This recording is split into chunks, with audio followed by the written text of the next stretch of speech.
Good morning. Good morning, Mrs. Campbell. Today we have a wonderful, wonderful treat.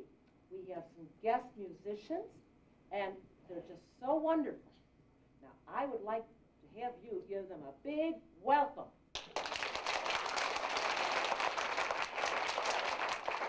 Hello. Boy, are we going to have fun today. My name's Steve, and I'm a musician. Anybody know what this is? What?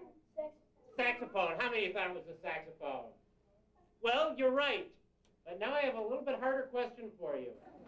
You have to listen very, very carefully to answer this question. Does anybody know what instrument is making this sound?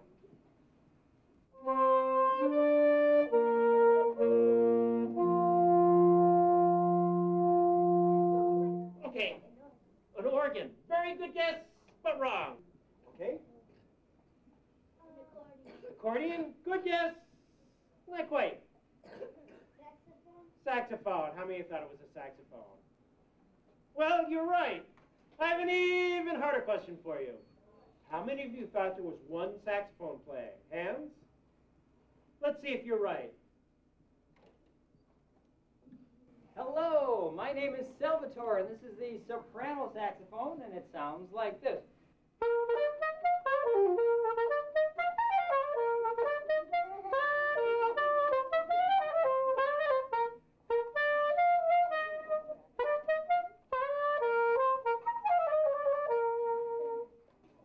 How many of you think there were two saxophones? Hands? Let's see if you're right. Hello, my name is Russ, and this is the alto saxophone. How many have seen the alto saxophone? It sounds like this.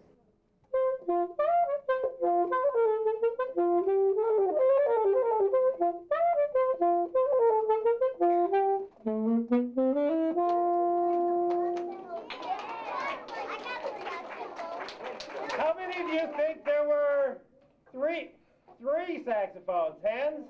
Right on the first guess, give yourselves a hand.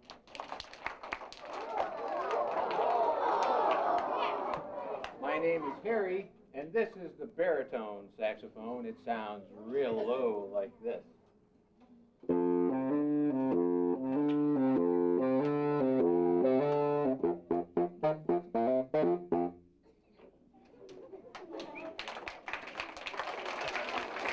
And this is the fourth member of the saxophone quartet family. It's called the tenor saxophone, and it sounds like this.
Thank you very much.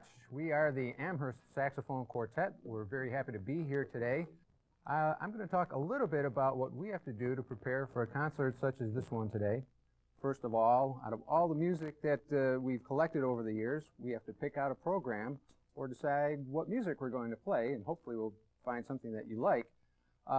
That's pretty easy once we decide that. Then comes the more difficult part, and that is learning all that music. We have to take the music home, practice it individually on our own. Then a few days later, we'll schedule a rehearsal with all four of us, and we can see what it sounds like with all four parts put together.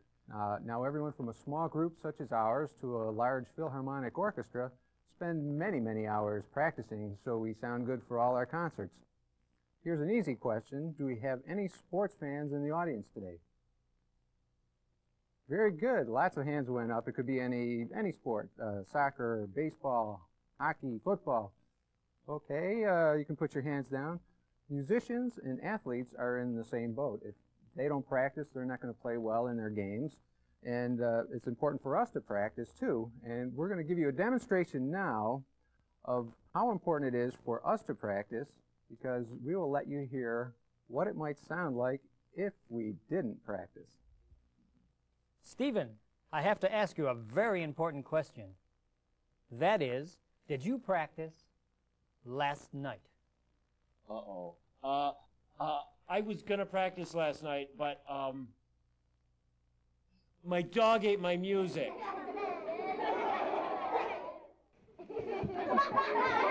But we're such fantabulous musicians that we don't even need to practice, and we can still sound really, really good.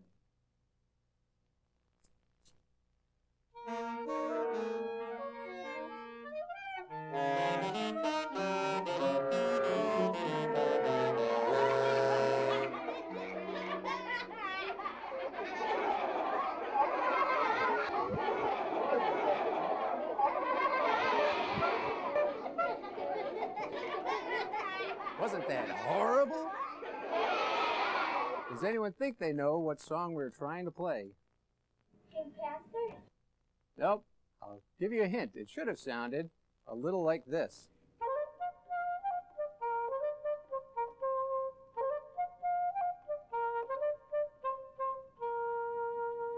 How many people know what it is now?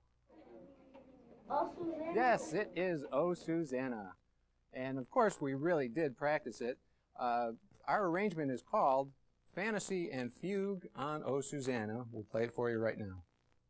Oftentimes, what a classical composer will do is take a folk melody like O Susanna and make it into a larger piece of music. There are many different techniques or ways of doing that. For example, sometimes you'll hear Sal play the melody on a soprano the way he did, and the rest of us will play accompaniment figures, kind of like what an adult may play on piano while you're singing. Sometimes you'll hear Russ play the melody on alto, sometimes I'll play it on tenor, and sometimes Barry will play it on the baritone. Sometimes you won't hear the melody at all, and then you have to listen really carefully, and O Susanna will come back again. Also, how many of you have gone to a classical concert, either with a quartet or a philharmonic or whatever? Wonderful, most of you. Then you know that sometimes there's a piece of music that has different movements where the music plays and then it stops, and then it starts again, and you know you're not supposed to clap in between movements, so make sure you don't clap till the end of this piece.